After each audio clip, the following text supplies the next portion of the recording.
Welcome, folks, to this long overdue episode of Tech Sales Advice. I was on a roll for a while, Ramsey. I was doing one a week for, gosh, like 7 or 8 months. And then I took about a month off. I spent a little time in San Francisco, spent a little time in Hawaii, and actually broke my foot along the way. I'm, Really? I'm, I'm walking around with my foot in a boot. But here we are back at Tech Sales Advice. This is the LinkedIn Live program for pre-sales professionals and pre-sales leaders. And I am with an old friend today, Mr. Ramzi Marjaba. He is the host of We the Sales Engineers podcast, an award-winning podcast. I think you've done like 200 episodes or something crazy like that. And honestly, it was your show where I did my very first sort of quote public appearance after I had published the book. So Ramsey, I have nothing but respect and gratitude for you, sir. Welcome back to the show. How are you doing, my friend? Well, I feel like a bad friend, honestly, considering you broke your foot and I just find out about it live on stream. So that's that's I, all I right. I need to do one horror story, I guess, is do better as you not knowing that your friend broke their foot and not talking to them about it. That kind of sucks. Well, and by the way, let's wish everyone a happy Halloween. Happy Halloween. Happy Halloween, everyone. You know, in case anybody's wondering, I do have my Halloween costume all set up and ready to go. I think this is. What do you think, Ramsey? Is this a good look for me? I think you should keep it on. You think I should keep it on? I don't know. That's all. If I didn't have to look at myself, I might, but I'm not sure I can tolerate that. We'll keep the normal Chris going here for a little while. Folks, if you're out there and care to say hello or ask a question of myself or Ramsey, please do so. We don't actually have we don't see who's out there, so we love it when people just say hello. So Ramsey, we're going to talk horror stories because it's Halloween. Yep. And when I say the word demo horror story or pre-sales horror story, is there a story or a situation that comes to mind immediately for you? Yeah. There is. So throughout my career, I've had many horror stories, but when we talk about pre-sales, particularly, I had a, a few, unfortunately. And we always talk about the good things that we do, like, oh, I'm amazing at doing this thing and that thing. We never talk about the horror stories that have happened to us. So it's like survivor bias. But Indeed. I've had one. Let me list them. I've had one that had to do with the relationship with an account manager.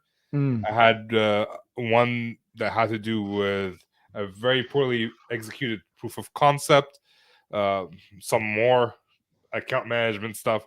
Where do you want to start? What tickles your fancy? Oh, let's start with the one involving an account executive. But by the way, Jason Zekowitz, I hope I'm saying that right. Jason says boo back to you, Jason. Nice to hear from you. I hope we hear from some other folks. All right, start out pre-sales horror story that involved your account executive, your account manager. So one of them was like we were trying to break into this one big account. We've been trying to break into it for a few years. We have this opportunity. I've been working on it with that account manager for a while, and we invited the senior VP of sales for Americas. We invited the senior VP of sales engineering. Uh, they came up. So we had and we had the VP of product management as well. They all came in. We walked in the room. We had the meeting at 9 o'clock. 9:01. We're at the elevator at the bottom of the building. We need to go up to the whatever floor. And my salesperson looks at me and says, Ramsey, why don't you go get everybody some coffee? And the customer's right there with us. He's inviting us in. I'm like, sure. There's like, all right, coffee for So 30.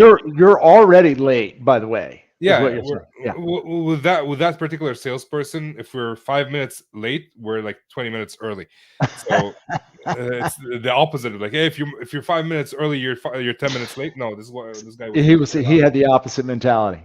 yeah. So I ended up like he asked me that in front of the customer, in front of the VP of sales, in front of my boss's boss, in front of VP of product Asked management. you to go get coffee. Yeah, and like Tim Hortons, other like I don't know if anybody knows Tim Hortons, but in Canada it's kind of like Dunkin' Donuts. Oh yeah.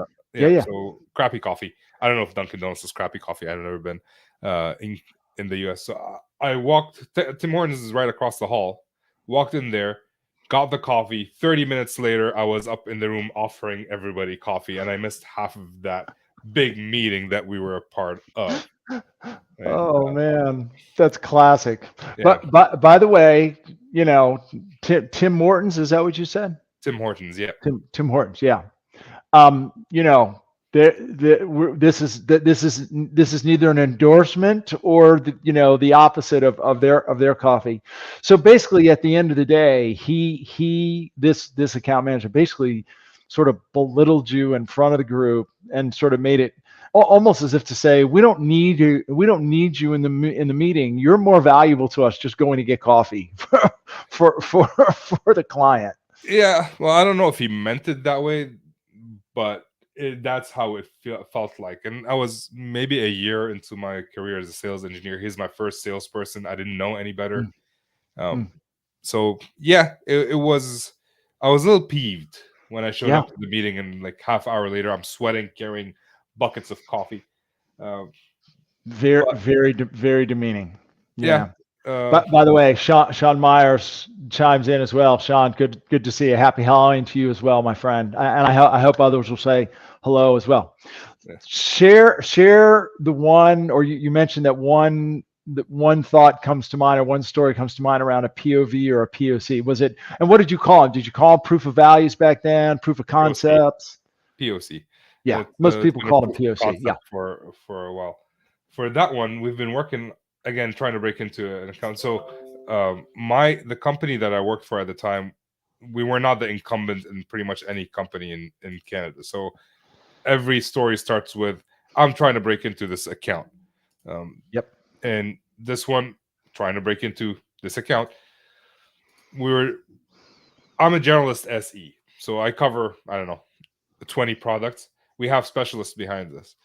We've been talking with the specialist and with the customer for like 2 months now, getting ready for this POC. And 2 days before the actual POC, we got on the call with the customer. We went through the testing that they want to do. So we had a POC plan, sort of, and it was good. We're great. 5 minutes towards the end of the call, the guy asked the specialist, by the way, do you want to support X? They're like, yes, we want to support X. He's like, oh, then the server that Ramzi has will not work for you. All right, perfect. We're trying to break into. We're gonna do as much as we can to help them out. How about we get like you have one in your lab in Austin. He was in Dallas. You have one in your lab in Dallas. Ship it up to me. So he ships it up to me, and this is not one horror story. This is like a series of events. It's a series. Yeah.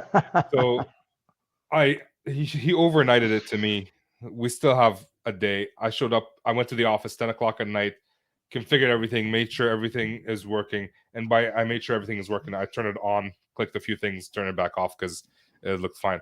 Showed up to the customer site on time, ready to go.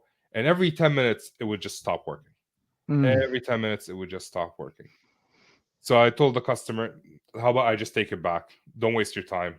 Let me go figure this out, and I'll come back whenever we're ready. So I spent the entire day at the customer site and then trying to figure it out. Again, it's late at night, trying to work things out. The next day, still trying to figure it out. And I got engineering involved this time because nobody could figure it out. It's like, oh, well, you have that wrong configuration on here. That should be something else. I'm like, but it's not in any of the manuals. It's not there. At no point did you say that in the manual that this is not supposed to work. Anyways, now we're 2 days late, so it's already we're already trying to catch up, and we're getting later and later. Now the customer doesn't have time for me because he had set up 2 days, of course, to work with me. Yeah, I would show up on site, and a lot of it is integration with their stuff, and the customer just wasn't available for me. So it was a lot of hurry up and wait, hurry up and wait, hurry up and wait. And then IPsec is involved, and it's very hard to debug IPsec because everything's encrypted. Anyways, 3 days later, like the customer just stopped showing up. I'm still trying to salvage it. we're escalating. We're bringing in product management. We're bringing in senior leadership to meet with the management of that individual engineer. In the end, it was just a week of me pulling my hair, getting people on calls, and in the end, we lost the deal. That was a rough week for me. Like, it was failure from, like, it wasn't a period of time where I'm doing well and then all of a sudden things happen. No, it started off really, really horribly by not asking that stupid question at the beginning 3 months ago, and it kept going.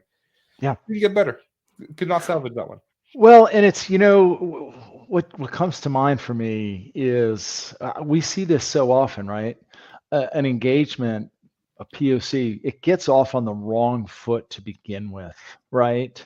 And it's sort of like, the term, good money after bad, right? It's good time spent after bad time spent kind of thing, right? And for some reason, we don't have either the wherewithal or the courage to just like put on the brakes and say, well, time out here. Like, what are we doing here? What we're doing is trying to break into this. Like, when you're talking with account management, they're trying to break into this opportunity.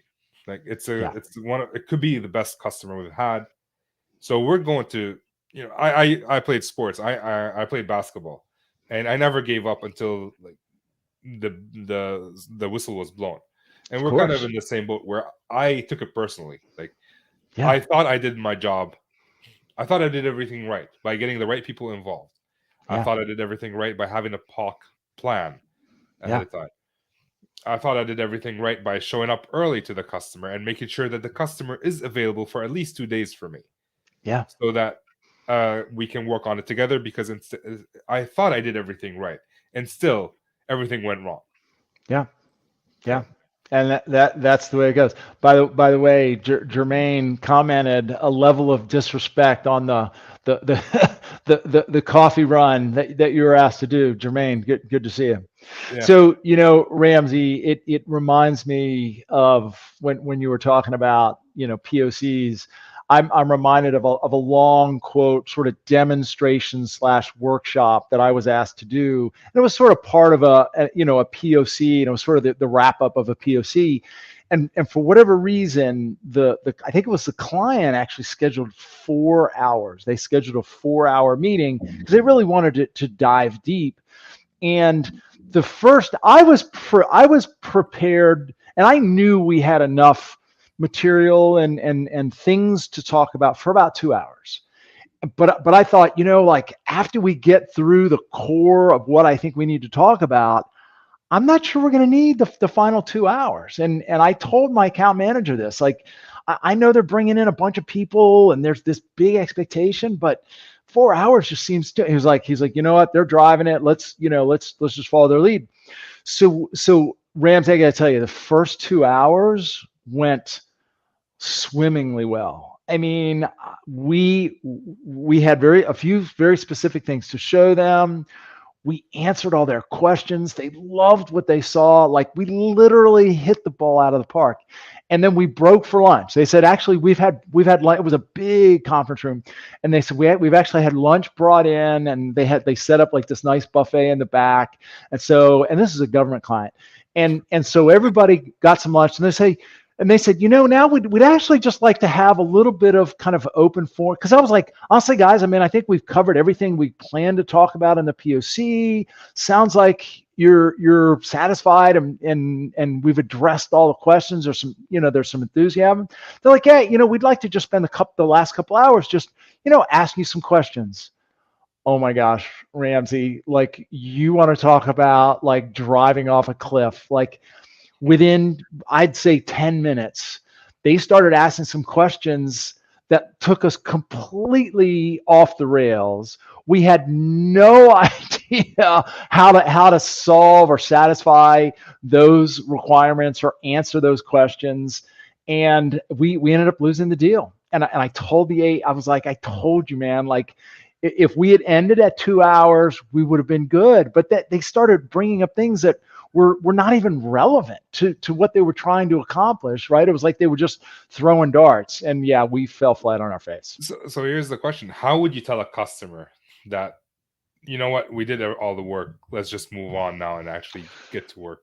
So versus it's a really good question, actually. What would I have done differently in hindsight? What I would have done differently in hindsight is I would have stopped, but before those questions started getting out of control, I would have challenged their thinking in terms of, why is this so important? What I understand where you're going with this line of questioning, but it was sort of beyond what they had said was their primary objective, their main objective, right? And by the way, it was the main guy who was sort of leading these questions was sort of on the periphery anyways, right? Okay. So I would have redirected back to, if this is really what you guys are trying to do, I'm concerned that these lines of question and this thinking, this line of thinking is actually going to distract you guys from achieving what you're ultimately trying to accomplish. Does that make sense? Yeah, I mean, like you always talk about the 4Ds of like answering questions, right? Pretty much that's one of them. Defer, like, or, Okay. Well, and in that case, I really would have challenged the validity of even worrying about that. So, by the way, Ramzi, I see somebody in the studio knocking at the door, All right. trying to crash our party, and I'm a little bit scared because this person is masked. Should we let the masked SE in to join the party? What do you think? I am intrigued. Are you intrigued? All right, Usually I I'm am saying too. no, but I am intrigued right now. Oh my lord! Never mind. Happy Halloween, Ramzi. Happy Halloween. This is classic. This is classic. All right. So the masked SE. We're talking. Welcome, by the way. We don't know who this guest is, but welcome. We're talking about demo and pre-sales horror stories. Do you have any horror stories to share with me and the group? Indeed, I do. Indeed, I do. So I remember, when I joined a startup to lead the SE team. I was one of 3. So of course I had to go out and do meetings because we only had 3 SEs and lots of sales reps. And it was a space that we sold to IT. I came from IT, but there was a financial aspect to it. But you know what? I had been an SE for 15 years. I could do anything. Give me the demo script and I'm ready to go, which is exactly what I did. I convinced one of the reps to go ahead and take me out on a call. I had never done a demo before. I had never sat in a demo before. I had never, first time, completely green. But you know what? I've been SE for 15 years. I can demo anything. I can handle any question. Rep does a great presentation. I do my demo. We're doing this to the IT controller for Volkswagen Credit. And he looks at us and says, well, wow, that dashboard is awesome. All these insights are amazing. But, you mentioned that you use a general ledger. Well, we only have one cost center, so I don't think I can use your solution. Now, there is, of course, a good answer to that objection. But did I know it at the time? No, I did not. And in bad SE form, I literally froze. I actually panicked, and there was 30 seconds of silence. We're sitting in front of him. There's 30 seconds of silence before the sales rep steps in and says, well, what Bill would say if he could talk right now is this. And the sales rep answered the question. And from then on, I didn't really say much and realized at that point that, hey, maybe I wasn't ready to demo yet. Oh, man. That's it. Well, and it's so true. We enter meetings with such confidence, right? Like we're, and look, I mean, we've all been there. It comes from a place of ego, right? And then you go through your whole thing, and the leader, who's much more senior than us, asks us the one question that we completely and totally didn't see coming, and it derails the entire thing of what we've covered. Everything. First objection right out of the gate. Deer in the headlights. Yeah. Deer in the headlights. Great story. Yeah, I think we figured out who the masked SE, considering they called themselves by name earlier. That was a bit of a giveaway for sure. Well, I kind of knew it was you. I just wasn't sure I was going to say it. But yeah, no. Well, you know the background, right? I got it right. I got it right. Yeah. Well done, Ramzi. Yeah, Right. it's good. Good. Bill, it's good to see you, my friend. So Bill's based in London. So what's going on in London? Do they have a big thing for Halloween? Oh, it's Halloween. There's lots of stuff that goes on in the city, and in fact, it's dark here already, so kids are already out in the neighborhood, doing their thing. So, oh yeah, it'll be a good time tonight. Awesome. Fantastic. So reflecting on the horror story you just shared with us, in hindsight, what would you have done differently? Or if somebody was sharing this story with you, what would your advice have been? Look, clearly I needed to shadow a couple of demos maybe before I went out on my own. Clearly I needed to talk to the other SEs to find out what are the objections you get? What do you typically struggle with? What are the things you need to shy away from? What are the things that, you need to accentuate? All of that kind of stuff. I ignored a lot of that. I basically focused on, here's what the demo script is. I understand the IT and IT organizations, so I think I probably know everything that I need to know. And I was blind to the stuff that I didn't know. And that's, as a new SE, like, I think a lot of times that's some of the smart new SEs go to the veteran SEs and say, okay, what don't I know? You know what? I've learned the demo. What am I going to get asked that I'm not ready for, or hasn't been talked about in the onboarding, or all of those kinds of things? The smart ones do that.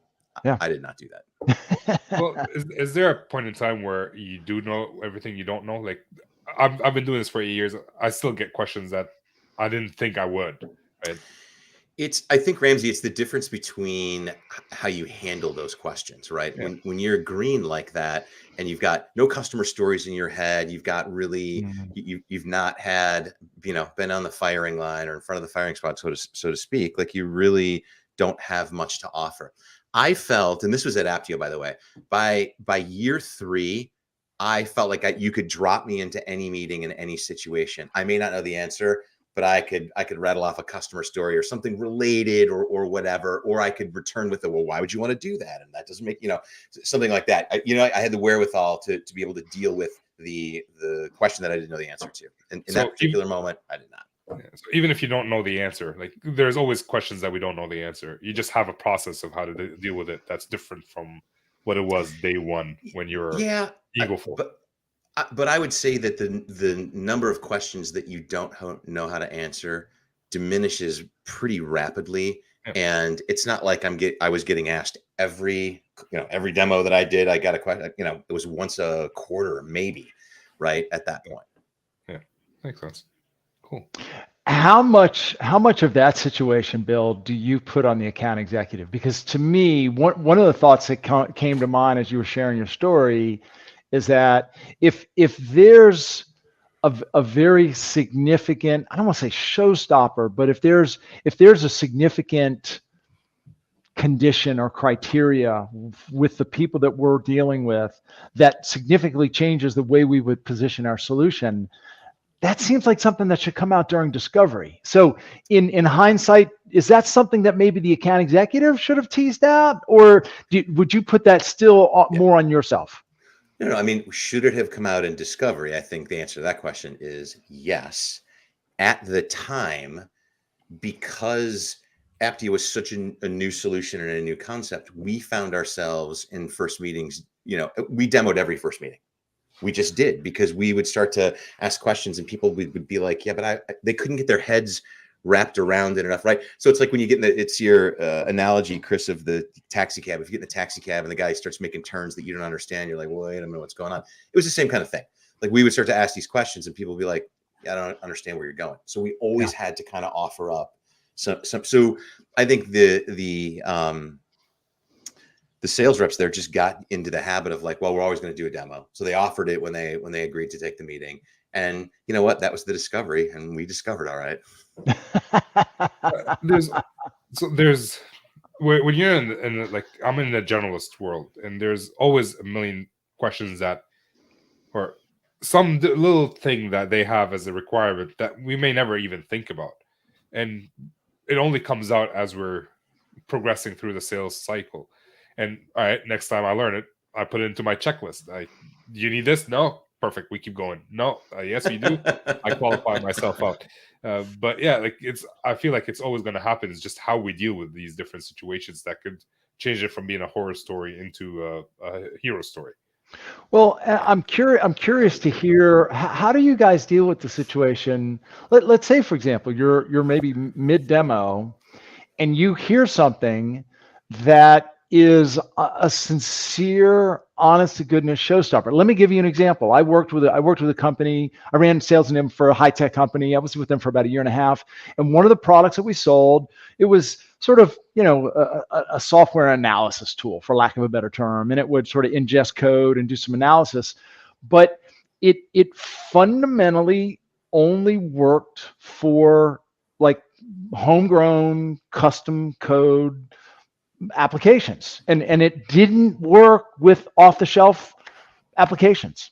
And I was sitting through a demo. I wasn't giving the demo, but I was sitting through the demo, and we got like 3/4 of the way through the demonstration. And at one point the SE said, out of curiosity, how much custom code do you all have?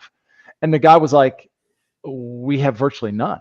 Like virtually everything that we have is off the shelf. What does your software not work with off the shelf software? We're like, we don't play in that space at all, right? So like at that point, what do? Do you just sort of like fold up the laptop and say, well, you know what? Let's just give you back your time and we'll go on our way. Clearly, this is something we should like. Have you guys ever been in that conversation or that experience? I haven't been in a demo. I've been in. So I was telling Mr. Mast SE. I was telling Chris about my meeting with a VP of sales, senior VP of sales. Right. When you have people coming up like that, you kind of book 17,000 meetings that day to fill the day. Yeah. And one of those meetings towards the end, my salesperson, obviously, he looks at me and says, Ramzi, how about you do this presentation? And I showed up and I started doing the presentation. And the customer, I had a good relationship with that person. And he looks at me and says, Ramzi, you're showing me all the wrong stuff. My VP of sales sitting here, senior VP of sales engineering sitting here, product management sitting in the back. It's like, oh, like, what do you mean I'm showing you all the wrong stuff? It's like, I don't care about anything you're showing me today. I want to know about that. Like, well, I don't have anything ready for that. How about I just sit down and we can figure that out later? Like, yeah, so it's happened to me. Again, that's after I brought everybody coffee and already pissed off. I showed up and did the most useless presentation in the world.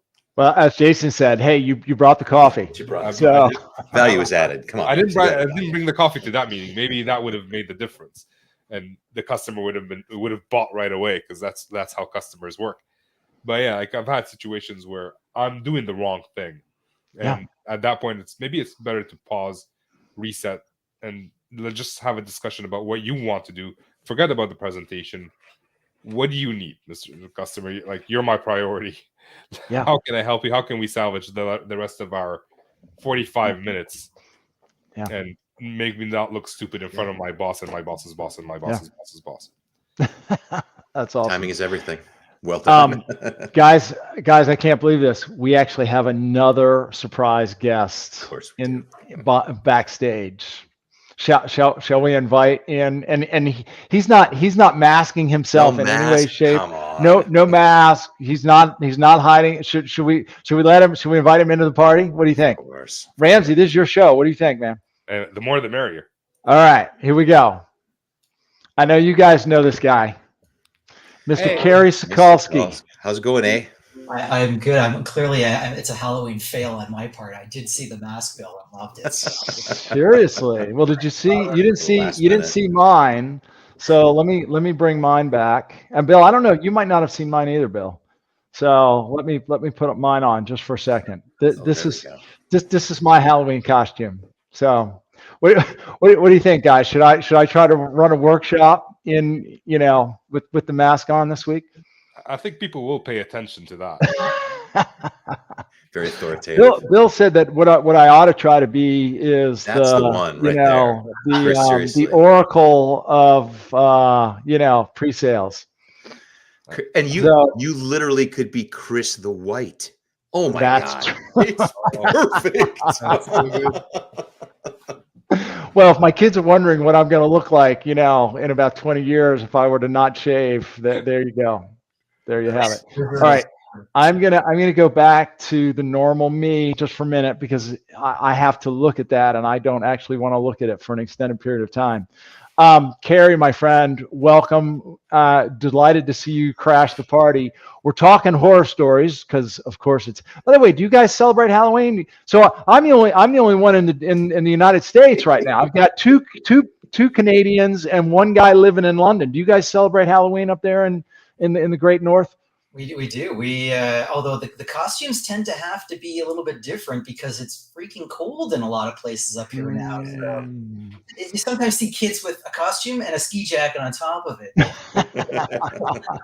Yeah, the girls, the little girls can't get away with like the ballerina or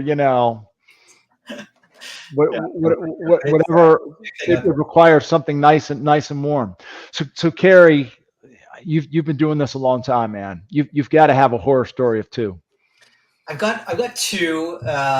One that you'll relate to, Chris, and probably feel strongly about because it has to do with sales and pre-sales alignment and preparation. And I've got another one that's around sort of situational awareness. I'll start with the sales pre-sales alignment one first. So I was pitching. I believe the prospect was Auto Trader at the time. It was in Atlanta. And it was with a rep that had been with the company for a year. And for some reason, I got stuck with all the less than stellar reps, for better or for worse. And we go in and this rep does, let's call it a C- job on their opening intro. And I'm confident enough that I can bring it all back. And it was a proof of concept. And we're going through it and I'm walking through all their stuff and got the audience's attention. And in the middle of the demo, I'm sitting next to my sales rep with about 8 people from Auto Trader around the table. And in the middle of my presentation, completely unprompted, my sales rep turns to me and says, "Can we do this with the tool?" Question. It had nothing to do with what the prospect was looking for, with what Auto Trader was looking for. Just out of personal curiosity, he decided in the middle of the POC he was going to lob in an interesting question. And so I turned and I sort of gave him a look that most people would pick up and say, "Oh, maybe I did something wrong there." And I also nudged him under the table with my foot. And thankfully, it was an easy one. Yes, we can do that. And if anyone's interested, we can certainly talk about that more later. And got back into my thing. And sure enough, about half an hour later, he interrupts me again to do the same thing. Only this time, in true Halloween horror story fashion, it was a question that I had no answer to. Oh no! And I said, "Well, Jim, whatever his name was, it wasn't Jim. Thanks for that question. That's a really great question. I'm actually not sure. I'm going to have to get back to you on that one." And this time I kicked him under the table. Anyway, he didn't ask me another question after that. I wasn't sure if it was because he was afraid of what I would escalate the physical punishment to be the third time or not. But clearly a miss in terms of being explicit in pre-demo prep that maybe Mr. Sales Rep asking unsolicited questions for your own personal interest during it. My take is your demo was just so bloody good that he just got swept up into the story, forgot he was one of your colleagues, and just fell into the role of customer, and he was like all of a sudden he was gripped by what the platform could and could not do. I mean, he just lost all awareness of the situation. I think he did, but I don't think that's a good thing. Was he paying attention? That's arguable. Probably not. Because I've seen, I've had, it wasn't horror stories, but I've seen salespeople they're sending emails in the middle of a meeting and then pop up for a question not related to anything that we're talking about. This was an in-person meeting, so he was at least paying somewhat attention because it would have been obvious that he'd been playing on his phone. But I think it was just a total. had And I'm in-person assuming he went to meetings. club, right? Like that was a regular club. Only because I closed that deal for him. There we go. I've had in-person meetings where the salesperson is not sitting in the back of the room, in the front of the room, writing up emails and popping up every few seconds and saying, "Everything good?" and then going back to his email. Yeah, scary. Well, it reminds me too, and I've probably shared this with one, if not all of you. Literally, I remember walking into a meeting to a demonstration once, and it was a government engagement. So, they were very controlled in the way you went about the demonstration and presentation. And you had, 90 minutes, no more and no less. And literally the door was closed. All the people were in the conference room. The door was closed until the clock struck, 12, and then they would let you in and you could sit down and do your thing. And so I remember we're sitting outside sort of in the waiting area. The door opens, and just as we're about to walk in, he leans over his shoulder and says to me, "Remember, Chris, less is more." As if to say, like, don't try.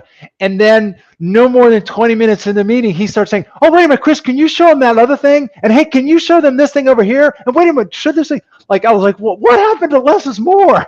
like you're telling me less is more. And then the second we get in there, you're like, let's show this, let's show that. Anyway, just a classic, sort of AESE, miscommunication there. So, Yeah. By the way, Bill, you're welcome to hang around as long as you can. I know it's getting towards the evening there in London. So if you need to bow out, do so. But you are welcome to hang around. Carrie, I could Carrie, leave this particular gathering right here. I mean, you can't. on. This is a hard one to pull away from. This is a hard one to pull away from. Yeah. All right, let's give Carrie the spotlight another time. You said you had two.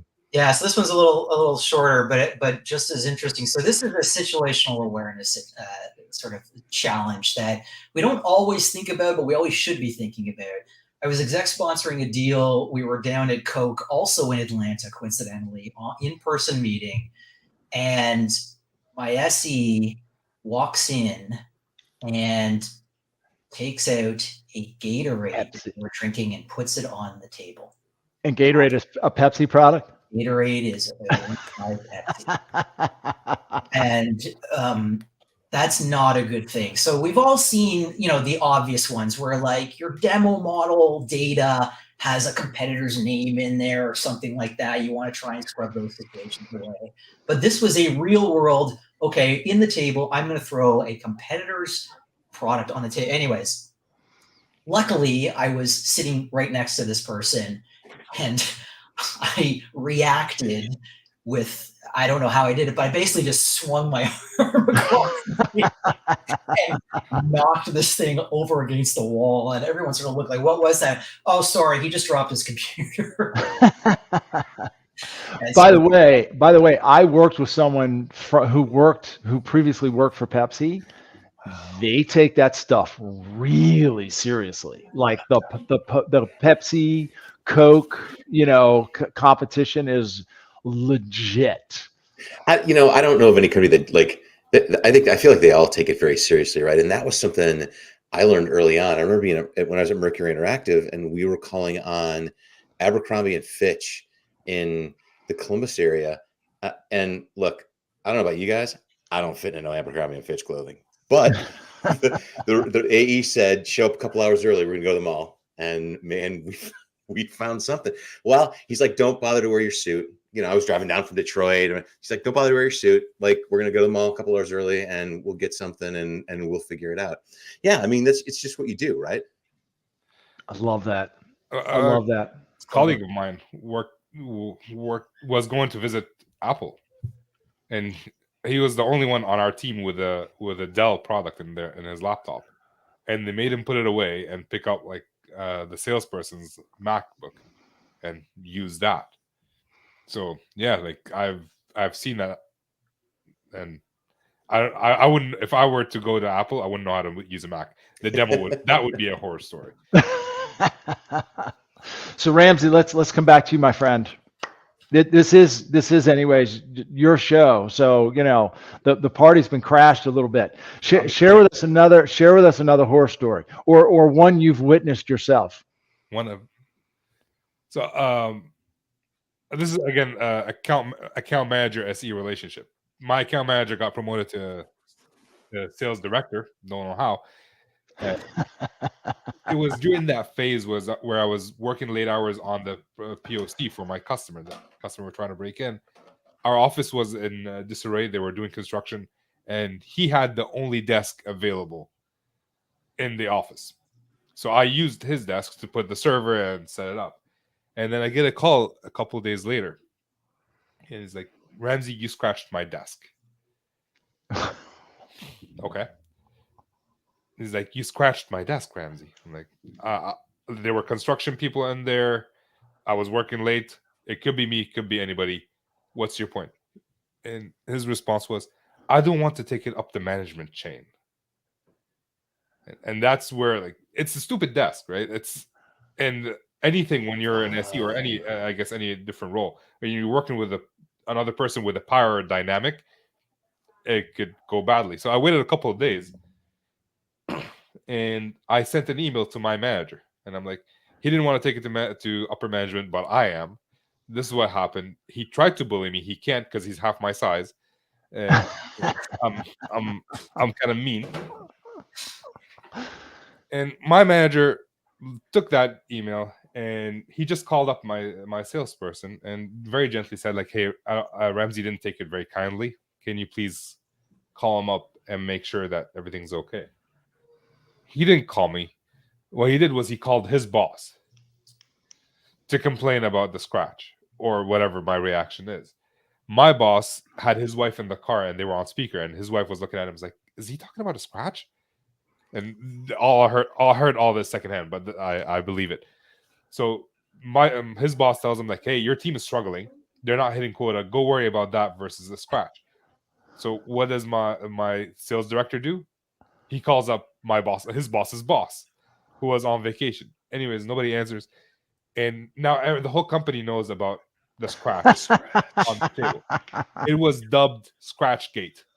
Now people walk up to me within that company, my former company, and tell me, "Hey, how's Scratchgate going?"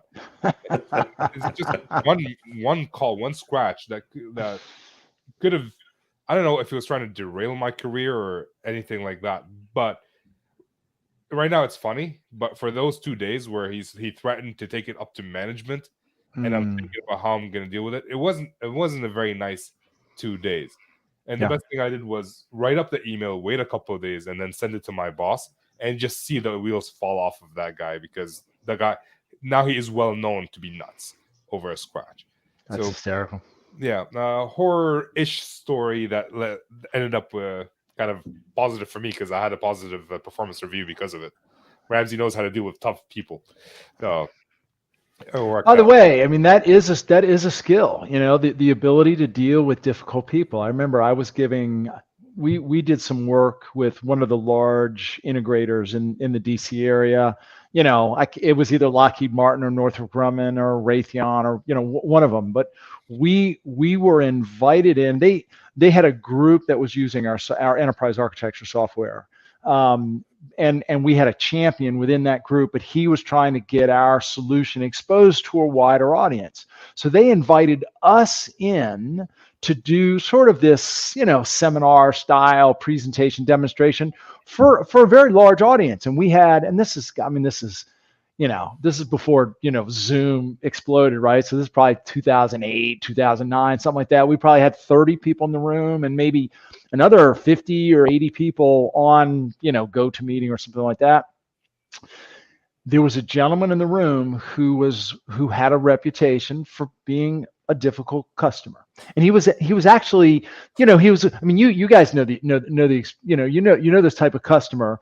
He was a huge fan of our software, but he was very, very quick to point out all the things that were wrong with it and all the things that it couldn't do or didn't do. And like 2 or 3 times very early in during my demonstration, he interrupted me and said, "Yeah, but it doesn't do this because blah, blah, blah," right? And then he interrupted, and then for the third time, he said, "Yeah, but I mean, it really can't. And almost his words verbatim. Yeah, but it almost doesn't. It does virtually nothing out of the box until you configure it. And I was at that point, I was like, with all due respect, sir, you invited us to be here to share the solution with people in your organization that aren't familiar. Now, I understand the point that you're trying to make, but I fear that you're shedding, a very negative light on a product that you yourself, sir, have used quite a bit. Is it fair that maybe we turn more of a positive light on this conversation, right? Because on it, I was like, you invited us to be here. you know what I mean? So sometimes you just have to call people out. Sometimes you have to stand your ground, right? Yeah. That guy was funny because he invited me into my car afterwards. So my boss talked to him, then he talked to his boss, and then he talked to his boss's boss. No one would listen. And he invited me into his car trying to convince me that he wasn't trying to bully me. And at one point he said, he was bullying you into believing he wasn't trying to bully. Yeah, he got me in my car, and he's like, I will let's take it to arbitrage. Like, he has a Polish accent. Let's take it to arbitrage, and we'll figure it out. I'm like, dude, listen, do you want to get over this, or do you want to perpetuate it? You're saying you want to get over it. What you're doing is something completely different. Which one is it? So I know how to react with you. He's like, no, let's get over it. I'm like, all right. Then why are we still talking? I felt that you were trying to bully me. You're saying you're not. Great. I'm happy to hear that you're not. Let's move on with our lives and learn from it and get better together. There you go. I love that. By the way, Sean Myers chimes in. Dealing with difficult people, one of the difficult skills to learn. Go ahead, Bill. You were going to say something. I was going to say, technically, was it really his desk? Had he paid for the desk himself, or was it the company desk that he was using? He could have easily switched it to another desk. I guess that was my point. Really awesome. It's the whole thing is completely ridiculous. Yeah. It wasn't even it was a small dent that it wouldn't have affected anybody. It's a ridiculous entire situation. When my boss came and said, "Oh, I want to see this big scratch," and I went and told him well, this is the desk. He couldn't find the scratch. That's how. Even better. Yeah, the guy's meticulous in the way he does things. Anyways, it's just. Yeah. I will say this though. It does make me think of one thing, and that is we never know what's going to set people off, or we never know what people are going to be sensitive to. And more so now than ever before, right? We live in a world where we have to be very sensitive with our words. We have to be very sensitive with some of the comments we make that might be taken sort of out of context, et cetera. So look, I mean, if I'm fully honest, I'm not sure I'd want to be out in the field doing demos, on a day-to-day, week-to-week basis anymore, because I think the guardrails are narrowing. Do you guys agree with that sentiment? I think you got to lead with empathy no matter what you're doing in any type of relationship, whether it's a prospect you've never met before or your spouse at the end of the day. Ramzi, I think the way I probably would have handled that, and it's very easy for me to say this in hindsight, is to say to him, that sounds really terrible. Clearly no one wants a scratch on their desk. Is there any way I can help? How is that affecting your ability to do your job and for us to work effectively together? And invariably the answer to that question is in no way, shape, or form is that dent or whatever it is scratch affecting his life in any way, right? Yeah. But at least you've told him, look, you feel bad about it. Let's see if we can do something about it. Exactly. I did apologize. I did say hey, I'm sorry that happened, but he kept going, right? And Ramzi, at some point, it was a particular situation. I mean, any reasonable person would not have let it come to where it came from. So that's the kind of person I was working with. I wasn't worried about my relation. I could continue working and we could work together. But the fact that he called me to threaten to take it up to management, I didn't take very kindly. And I'm like, I'll take it up to management and see what happens. And obviously in that specific altercation, I won. I think everybody won because of Scratchgate. Now it's something that we can all talk about. Fantastic story, and you've entertained millions, I'm sure, with it ever, in all the gates that I've heard of. So, all right, let's bring in the wizard. Let's bring in the wizard of pre-sales. So, we're talking about horror stories, pre-sales horror stories. We've Technically, we've got about 10 minutes left, although there's no, I don't have a hard stop today. We can go a little bit longer. I'm going to ask each one of you, we're going to do a 2-question sort of lightning round. So what can we do? What's your number one piece of advice for those out there who may be listening to this to help us avoid having pre-sales or demo horror stories? Bill, you first.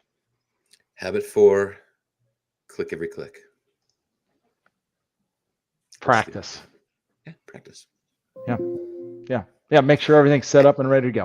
I think at the end of the day, look, there's no way to deliver a perfect demo. You're never going to absolutely avoid every possible thing that can happen. So along with practice, there's also the acceptance of the fact that something's going to screw up and happen, and don't let it slow you down. Just keep going. Yeah. Well said. All right. Click every click. Carrie, your piece of advice for avoiding pre-sales horror stories. Yeah, I Bill hit the nail on the head. I think mine would be obviously prep for all contingencies and have backups, etc. But I think to the point Bill made earlier around just becoming more comfortable with how you're going to handle the unknown, because we don't know when we're going to get thrown a curveball that we don't know how to handle, right? By definition, if we knew we were going to get it, we would have prepared for it. And so prepare how you would deal with the unknown. I talk a lot when I'm coaching my SEs about when certain situations happen, and rather than, for example, have 30 seconds of silence where no one's saying anything, prep with your sales rep ahead of time. When there's a situation that happens where there's no obvious answer, or you have to do something behind the scenes you don't want them to see, make sure that sales rep knows to chime in with some air cover. Ask them a question, get the audience, turn the focus around so it's not on what's going wrong, it's on something else. Or to Ramzi's point earlier, ask them why they're asking that question, deflect, right? Learn more about it. And then it becomes, you're actually expressing your expertise through the types of follow-up questions you're asking about what they're asking you, so that then you can come back and say, look, I want to make sure I'm giving you the best possible answer. I don't have that for you today. I'm going to go talk to X, Y, and Z and get back to you right after this meeting. So love be it. prepared on how to deal with it. Yeah. And what comes to mind to me as you shared that is sort of be present in the moment, right? I think too often we're so focused on our demo. We're so focused on remembering the words that we wanted to say, sometimes down to a script, that, Bill, to your point, you got that question and you froze like a deer in headlights, right? Like we're not present in the moment, right? I don't know if you guys have ever heard this. I heard this interesting analogy from another gentleman. He said, whenever you're presenting to the group, there's two magnetic poles, right? There's one magnetic pole pulling you towards the audience. There's another magnetic pull pulling you towards your own material and right. And he's like, imagine like you're in a room and they're all on one wall and you're on the other wall, and you're constantly being pulled. If we're pulled too closely to the audience, right, we kind of forget what we're going to say, right? But if we're pulled too closely to our material, we're not paying attention to the audience, right? I think we need to find that equilibrium, that balance, right? That presence, right? Great point. Ramzi, advice on how to avoid horror stories. I think the masked SE and Mr. Sokolsky kind of got it. The way I tell people is it's preparation, anticipation, and communication. You prepare for the worst case scenario. You prepare for when there's a crash. What are you going to do? Tom Brady practices 2-minute drills. Not because he thinks he's never going to get there, but he will get there at some point. So what are they going to do, right?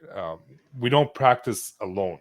I can practice in front of a mirror all day long, and then a salesperson will come in and ask me to demo something in the middle of a demo, like what happened with Carrie.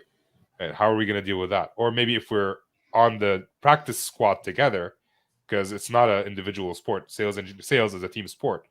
How do we work on this together? How if something crashes for me, what are you going to do for me to give me time as an SE? If something happens with you, what am I going to do to support you? When can I interrupt you? I get a lot of questions like, hey, I don't know when I can interrupt my salesperson. Like, well, did you practice it? Did you try to role play and see, I interrupted him right now, how was that person's reaction? Was it good? Was it bad? And learn from it. You don't want to practice in front of the customer, then practice in front of your teammates. And then communicate what you need. A lot of people think that, like my wife, I love her. She thinks I read her mind. And to some extent, I do. But a lot of things that we don't. I do the same to her. So if she needs something from me, I need to know. If my salesperson needs something from me, I need to know what that is. If they have a goal that's different from me just doing a demo, I need to know what that is to help them achieve it. And if I have a goal that I want, I need to tell them.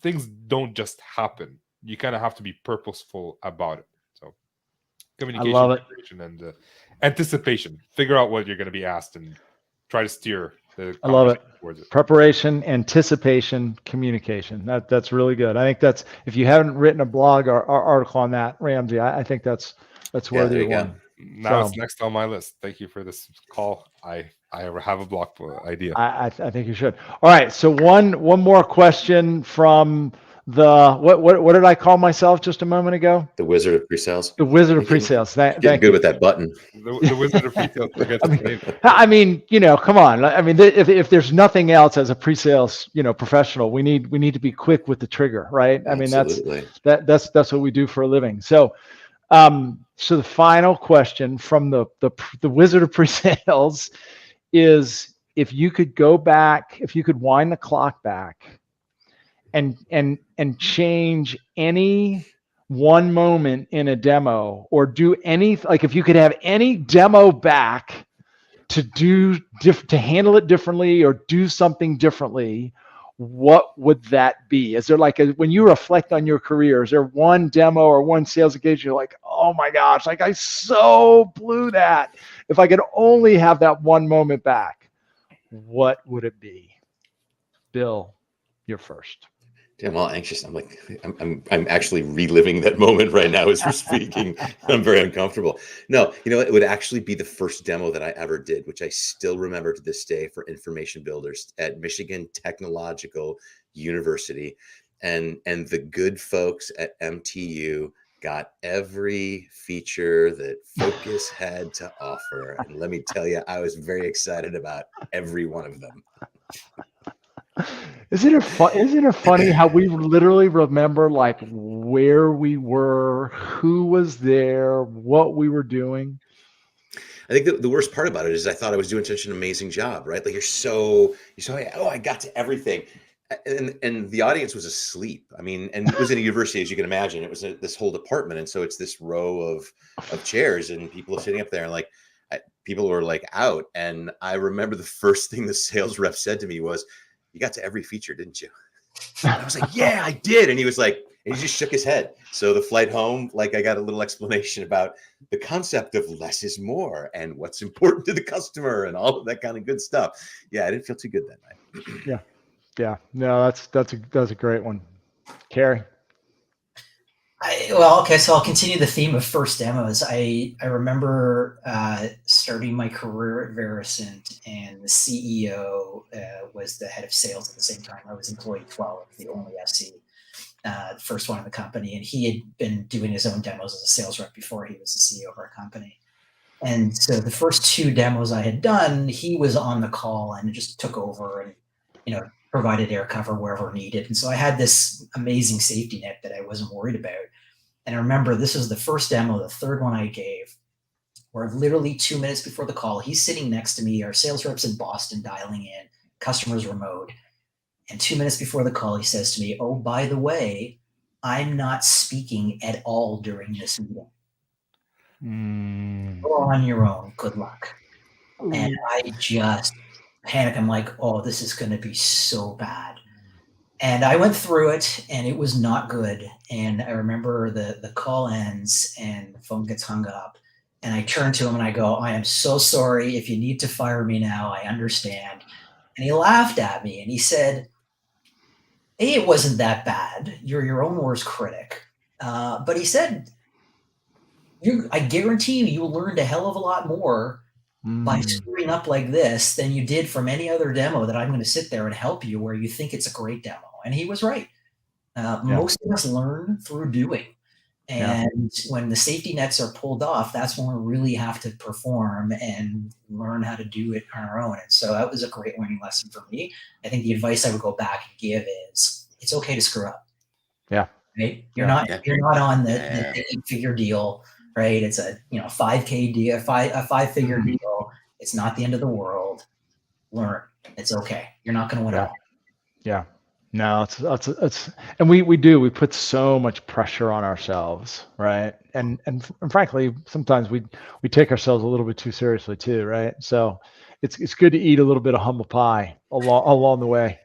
Tough, but you learn. I don't know. I feel like they should have maybe dealt with it a little bit differently. Maybe instead of 2 minutes, maybe 10 minutes. 10 minutes would have been enough for you to prepare. More time for 9, yeah. Well, it's sort of like the second string quarterback. I mean, usually the second string quarterback, he has his best game when he's called onto the field, in the first quarter, or like the starter gets injured during warmups and he's called in to perform. Then you give him a week to prepare, and it's a disaster, right? Yeah. So sometimes you're better off just being thrown in the fire. All right, Ramzi, what about you? What as you reflect on your pre-sales career, is there any meeting that just sticks with you? You're like, oh man, if I could only go back and do that one different. Every meeting before 2017. For the first year and a half of my career, I did the spray and pray methodology. Yeah. And if it's a demo, it's the feature demo. You click on this button. It wasn't even like when you configure stuff ahead of time and then you show the result. No, you configure it live. That's what I did for like 2 years of my life, 3 years of my life, and no one told me that I was bad at it until the VP of sales, the senior VP of sales, everybody was there and told me, Ramzi, you didn't even do a discovery on that call. That was a useless presentation. I didn't even know what discovery was. So anything before that time, I don't consider it as part of my SE career. And I learned a lot since then. So yeah. I made a lot of mistakes that I wish I could take back because I would have been way ahead today in my career. Yeah. I mean, and look, we've all done the feature spray, the spray and pray, the show up and throw up. I mean, and Lord knows anybody and everybody who's heard me talk about the book knows that. I mean, the genesis of the book was the mistakes that I recognized in myself, right? There's one in particular that comes to mind. I mean, similar. I mean, there are countless like I can literally recite easily a half a dozen demos, the location, the organization, what I was doing, but there's one in particular that always stands out in my mind. And Bill, you certainly have probably heard this before. I was presenting to a senior team of IT leaders at Sony Entertainment. So literally I'm in Los Angeles, California at the Sony Entertainment headquarters. It's actually a tourist attraction. It's a big, beautiful facility, and they run tours and they had some corporate offices there. And let's make one thing very clear. Executives at Sony Entertainment have pretty big egos, as they should. I mean, this is a pretty big deal. It's a pretty big job. Los Angeles, California. About halfway through the demo, the most important, the key guy, asks a question that's directly relevant to the conversation, the demo, what they're trying to achieve. And in my infinite wisdom, I look at him and say, "Great, really good question. Could I trouble you to hold that for 10 or 15 minutes? Because I'm pretty sure I'm going to get there, but before I'm done." And then I just continued on with my prepared agenda and my prepared script. Literally within 30 seconds. Now, this is a long time ago. Literally within 30 seconds, he pulls out his BlackBerry, long time ago, with the keys. He pulls out his BlackBerry, starts typing away emails. like he completely and totally disengaged within like 30 seconds. And right then I was like, I completely just and we did not get that deal. I was like, I completely blew that and like lost him for the whole meeting. So it's one of those moments. Just like, man, did I learn a hard lesson right then? So. But by the way, and you guys know, quote, my 4D model. That's partially where the 4D model came from. Somebody key decision maker asks you a question that's relevant. You direct all your attention right now, right, to his or her full satisfaction. So, guys, this has been fantastic. Bill, starting with you. Any closing thoughts, comments, observations from you, sir? Happy Halloween. Thanks for letting me crash. I love hearing stories like this. I think, Chris, we need to figure out like how we do a show that is the celebration of failure and just have people come on and talk about their epic failures and what they learned, because I'll feel better. I mean, come on, we've all done it. We've all experienced it. It's about time we started talking about failures and not successes. Amen. Celebration of failure. I'm all in. How about you, Carrie? Any closing words, my friend? Well, I'll echo Bill. First off, thanks for letting me crash. Ramsey, sorry to steal part of the spotlight. It's impossible to steal all the spotlight from you, obviously. But I will say that, to Bill's point, we always learn more from our losses and our mistakes than we do from our wins and our successes. We always did really detailed loss analysis, and it was amazing the learning you get from that. So. I love your idea, Bill. I think a regular occurrence like that would be great. Awesome. And Ramsey, you get the final say, my friend. I really enjoyed this. I'm happy that Carrie and the Mass SE were able to make it. It's so much fun just to talk sales engineering, right, with a bunch of sales engineers. We don't get to do that all the time. Not many people know what we do. So when we get the chance to do it, I'm very happy that this happened today. I appreciate awesome. You saying that. I like it. And plug your podcast one more time, Ramsey. WeTheSalesEngineers.com. It's a resource for sales engineers by sales engineers, and it has a lot of sales engineers in it. So come check it out. And how many episodes are you up to now? 237. That's impressive. Really impressive. Wow. Well 237 done. or 238 published today. Really well done. Awesome. Guys, thanks so much for joining this, folks. For those of you who may have hung around till the end or maybe the end of the recording, thanks for joining. Tech Sales Advice. We try to run this every Monday at noon. We missed a few episodes, but I think we're back up to speed. Check us out, hashtag Tech Sales Advice. Also check us out, techsalesadvisors.com. Gentlemen, happy Halloween. Hang around for just a minute, and I'll see you backstage if you want a parting gift. Otherwise, enjoy your evening, and we'll talk soon. Thanks all. Bye.